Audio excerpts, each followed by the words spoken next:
Wind advisory. Issued at Saturday 2:40 p.m. February 15, 2025. Issued by National Weather Service. Description. Wet, southwest winds 15 to 20 miles per hour with gusts 35 to 40 miles per hour expected. Where, Coastal Volusia, Inland Volusia, Northern Lake, Orange, Seminole, and Southern Lake.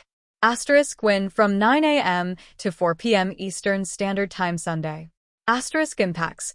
Gusty winds will blow around unsecured objects.